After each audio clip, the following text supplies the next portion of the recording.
ये भारत को इस तरीके से बांटने की कोशिश कर रहे हैं कि भारतीय आपस में ही लड़ मर जाएं और आगे बढ़ने के बजाय 100 साल पीछे चले जाएं, जहां पर अंग्रेज हमको छोड़ कर गया था भूखमरी की हालत में। ये इस तरीके से भारत के समाज को विभाजित कर रहे हैं। हमें आगे बढ़ना चाहिए, हमें आगे की ओर देखना चाहिए, और ये भारत को पीछे की ओर लेकर जा रहे हैं, जाति में घुसेड़ रहे हैं। हमें ज्यादा लिबरलाइज होने की जरूरत है। हमें कास्ट को पीछे छोड़कर हमें वननेस की तरफ जाने की जरूरत है, और ये कास्ट को ही मुद्दा बनाकर इलेक्शन लड़ रहे हैं। हम जाति को पीछे रखते हैं, पर ये जाति को आगे रखना चाहते हैं। बिजनेसेस में क्या ऐसा बेनिफिट हो जाएगा किसी अपर कास्ट को या फिर किसी लोअर कास्ट को? क्या ऐसा बेनिफिट होना चाहिए? क्या ये कहना चाह रहे हैं कि अब बिजनेसेस में भी रिजर्वेशन होना चाहिए? किसी को क्या टेंडर मिलना चाहिए, किसी को क्या टेंडर नहीं मिलना चाहिए? क्या प्रोजेक्ट्स असाइन होने चाहिए? टेक्नोलॉजी पर भी अब ये रिजर्वेशन लगा देंगे? क्या दिमाग है, क्या बुद्धि है, क्या जनता को बरगलाने की कोशिश है, किस तरीके से मैनिपुलेट करना चाह रहे हैं, ये समझ के परे। मतलब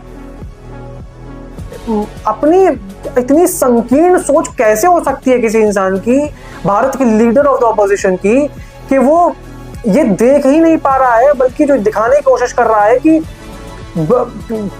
जो पिछड़ा भाग है, पिछड़ा भाग जो है समाज का, जो दलित है, जो बैकवर्ड क्लासेस है, उनको बिजनेसेस में ऐसा क्या बेनिफिट मिल जाएगा? क्या ऐसा मिल जाएगा अगर वो बिजनेसेस में आते हैं? बिजनेसेस में बिजनेस सबके लिए बराबर है ना। कोई अगर सीड फंडिंग उठाने जा रहा है तो उसकी कास्ट नहीं देखी जाती है। कोई अगर वीसी के पास जा रहा है, कोई प्राइवेट इक्विटी के पास जा रहा है, तो उसकी कास्ट देके उसको फंड्स एलोकेट नहीं किए जाएंगे, उसको फंडिंग नहीं मिलने वाली। फंडिंग उसे ही मिलेगी जिसका आइडिया बेहतर होता है, और वही आगे जाकर बिजनेसेस बड़े बनाएगा। धीरूभाई अंबानी को उनकी कास्ट देखकर या फिर गौतम अडानी को कास्ट देखकर शुरुआत में किसी ने धंधा नहीं दिया था, या फिर फॉर दैट सेक नारायण मूर्ति या फिर कामत ब्रदर्स। तो ये क्या बुद्धि किस तरीके से इस्तेमाल करते हैं, कहां इनकी बुद्धि है, मेरे समझ के परे।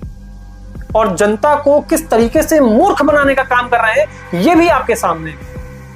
तो मेरा ये एक सुझाव है, जो लेना चाहे वो ले, जो ना लेना चाहे वो दूसरे कान से निकाल दे। इस तरीके के दो मुहे जो नेता हैं, उनको आप जरा नजर रखिए और उनको याद रखिए किस तरीके की बात करते हैं वो भारत को तोड़ने के लिए।